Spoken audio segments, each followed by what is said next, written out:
The woman just gestured angrily at the boy, but Nick suddenly realized something. He felt as if he had seen this scene somewhere before. Suddenly, he looked up at the picture on the wall and realized that it was the code word for terrorist operations.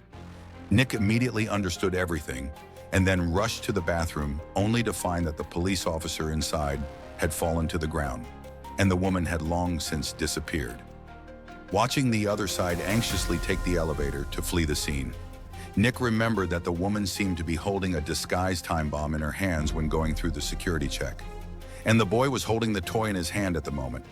When the woman at the other end was ready to press the detonator switch, Nick came to the boy in time at the critical moment and then took the toy over and broke the overhead glass without saying a word. A second before the woman detonated the bomb, Nick struggled to throw the bomb out, but only to be detonated in the air. Fortunately, two people did not matter, and the other end of the woman is in a hurry to flee the scene. All this is a plot planned by two people. A few days ago, Nick just picked up his son home from school, only to have an accident in the next second. Nick wanted to come forward to protect his son, but accidentally was knocked down by a speeding car.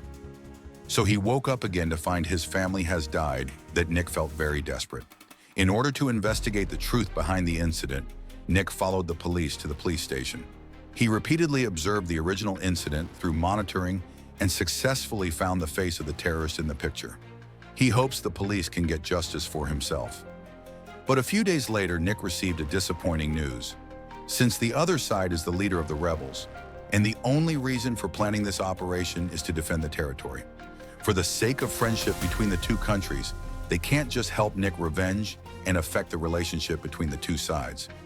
After listening to Nick angrily hang up the phone, realize that the police cannot help themselves, then his mind has a bold idea.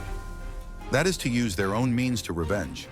Nick then turned on his computer and searched for information about the rebel group and mapped out the entire course of action. When Nick just arrived in the country, happened to encounter a group of rebels to search. For a time, all of them hurriedly began to flee, and in the chaotic process of Nick's identity documents accidentally lost, happened to be picked up by the upper leadership of his documents. But the other party is not going to save Nick, but sent someone to hand it over to the rebel leader, and when the rebels found the position of Nick, immediately called forces ready to arrest Nick. Nick at this time also unaware that he has been targeted by two people.